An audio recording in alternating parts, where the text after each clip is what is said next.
दोस्तों नमस्कार। स्वागत है आप सभी का एक बार फिर आपके अपने YouTube चैनल योद्धा क्लासेस में। दोस्तों, ज्योग्राफी की सीरीज चल रही थी, उसमें आज हम सभी महाद्वीप और महासागरीय नितल की उत्पत्ति के बारे में बात करेंगे।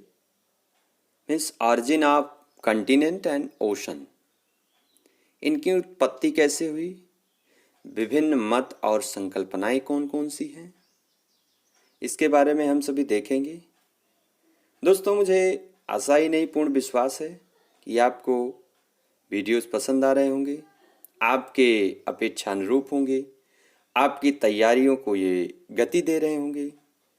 देखिए, अब वो बात नहीं रह गई कि आप ऐसे हल्का ऊपर ऊपर पढ़ लें और परीक्षा को पास कर जाएंगे।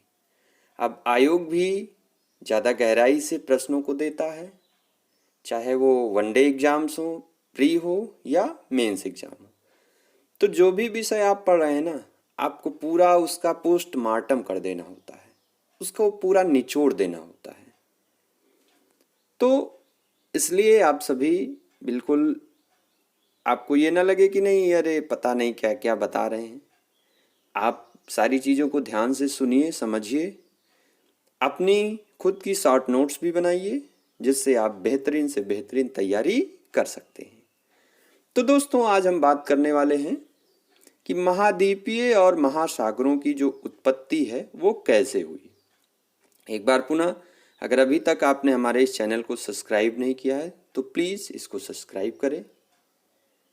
आइए देखते हैं। सबसे पहले कुछ तथ्यों को देख लेते हैं महाद्वीप और महासागरों के बारे में। दोस्तों, महाद्वीप और महासागर ये पृथ्वी के प्रथम श्रेणी के उच्चावच हैं। हमने आपको बताया था कि 3 श्रेणी के उच्चावच होते हैं, जिसमें महाद्वीप और महासागर ये प्रथम श्रेणी के उच्चावच हैं। अगर हम देखें तो पृथ्वी का लगभग 70.8% वो जल है और 29.2% भाग स्थल है। उत्तरी और दक्षिणी गोलार्ध की अगर स्पेशली बात करें तो उत्तरी गोलार्ध में स्थल की प्रधानता है, इसलिए इसको स्थलीय गोलार्ध भी कहते हैं। इसमें लगभग 60% भाग स्थलीय है। दक्षिणी गोलार्ध में अगर हम देखें तो वहां पर जल की प्रधानता है, 81% जल है, तो इसलिए दक्षिणी गोलार्ध को जलीय गोलार्ध भी कहते हैं। वनडे एग्जाम्स के लिए ये भी महत्वपूर्ण है। अब अगर आकार की बात करें तो जो महाद्वीपीय भाग है वो लगभग त्रिभुजाकार है। यहाँ आप देख रहे होंगे, ये वास्तविक रचना नहीं है, केवल आपको समझाने के लिए, बताने के लिए कि महाद्वीप का जो भाग है वो लगभग त्रिभुजाकार है। दूसरी तरफ महासागर भी लगभग त्रिभुजाकार है। महाद्वीप का जो आधार है वो उत्तर की तरफ है, जबकि महासागर का जो आधार है वो दक्षिण की तरफ है। यानी जो जल और थल है ना, वो एक दूसरे के लगभग विपरीत स्थित हैं। अब आइए देखते हैं इसमें विभिन्न मत कौन कौन से हैं। पहले कुछ प्रारंभिक परिकल्पनाएं थी, कुछ प्रारंभिक मत थे, उनको देख लेते हैं। पहला है लैपवर्थ एवं लव की संकल्पना। इन्होंने क्या कहा कि जो महाद्वीप और महासागरों की उत्पत्ति हुई है ये धरातल पर वलन क्रिया के कारण, किसके कारण? धरातल पर बड़े पैमाने पर वलन की क्रिया हुई और इससे जो है महासागर और महाद्वीपों की उत्पत्ति हुई। दूसरा, लोथियन ग्रीन का संकल्पना है संकुचन सिद्धांत। इस संकुचन सिद्धांत में उन्होंने क्या कहा कि एक गोलाकार आकृति जब सिकुड़ती है ना तो चतुष्फलक में बदल जाती है, और इसके बाद पृथ्वी जो है ये गर्म होने के बाद जब ठंडी हुई तो चतुष्फलक में बदल गई, और संकुचन के कारण बाह्य और आंतरिक परतों में अंतर आ गया, जिससे क्या हुआ, गुरुत्वाकर्षण बल के कारण जो ऊपरी परत थी वो निचली परत पर बैठ गई। यानी ऊपरी परत को इन्होंने महाद्वीप कह दिया और निचली परत को महासागर कह दिया। तो ये दो जो मत हैं इनका कोई बहुत विशेष महत्व नहीं है, केवल अब ऐतिहासिक महत्व ही है। तीसरा, अब महत्वपूर्ण संकल्पना यहां से शुरू हो रही है, महाद्वीपीय विस्थापन परिकल्पना। इसको किसने दिया? एफ.बी. टेलर ने 1908 ईस्वी में दिया, जिसका प्रकाशन जो है 1910 ईस्वी में हुआ था। तो आइए देखते हैं इस महाद्वीपीय विस्थापन जो परिकल्पना है एफ.बी. टेलर की, इसमें क्या क्या खास बातें हैं। अच्छा, ये जो अपने इस सिद्धांत की व्याख्या कर रहे थे वो महाद्वीप के विकास के लिए नहीं, टर्शियरी युग में मोड़दार पर्वतों की व्याख्या कैसे हुई इसकी व्याख्या कर रहे थे।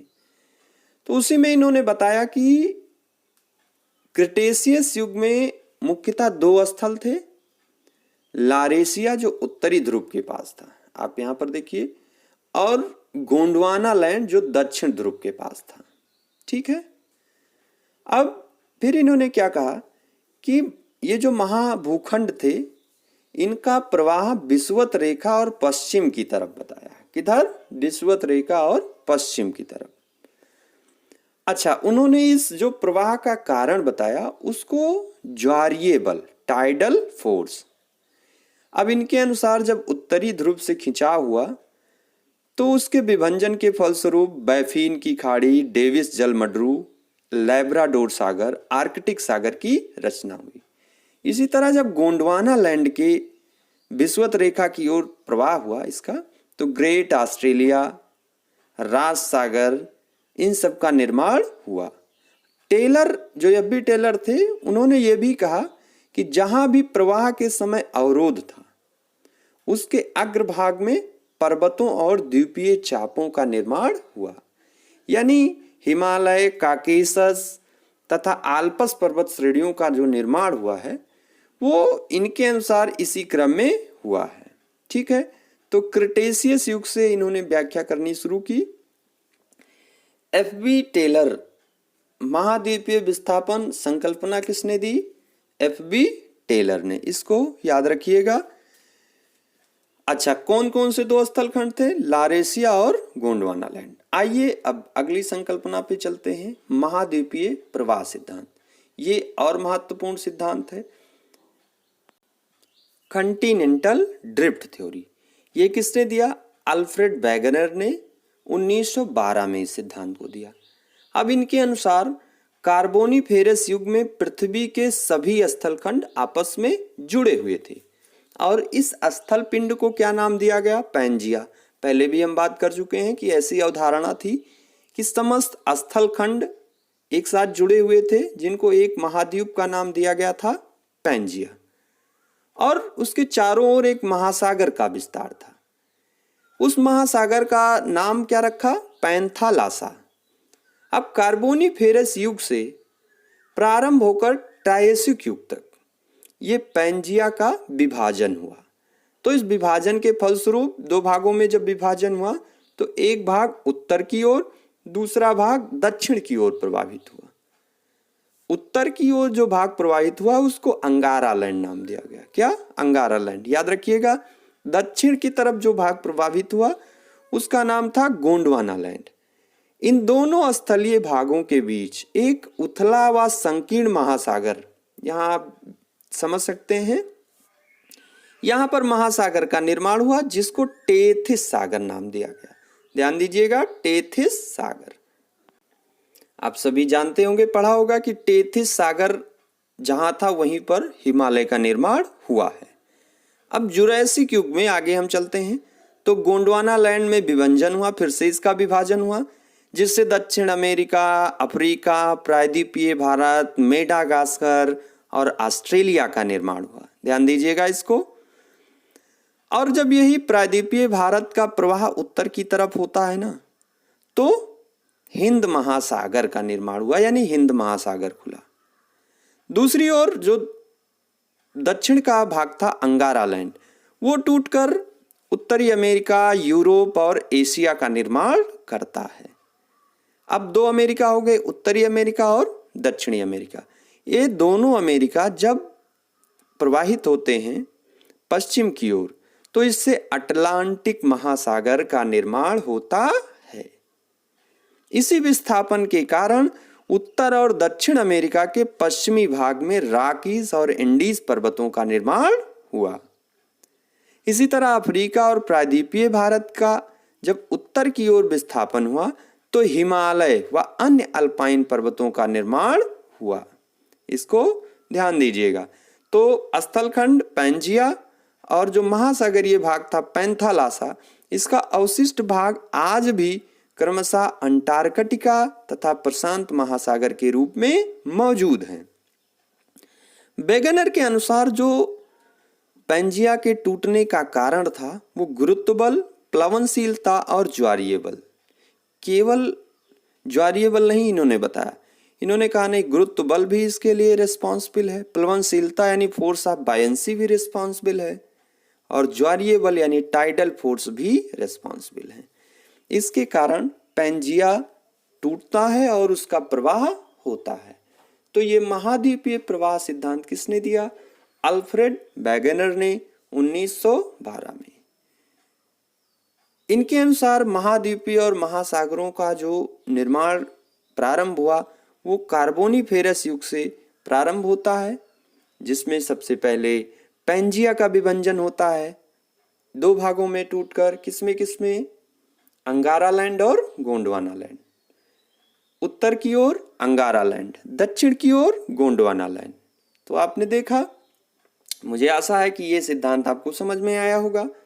आइए अब अगला जो महत्वपूर्ण सिद्धांत है उस पे चलते हैं, प्लेट विवर्तनिकी सिद्धांत, प्लेट टेक्टोनिक थ्योरी।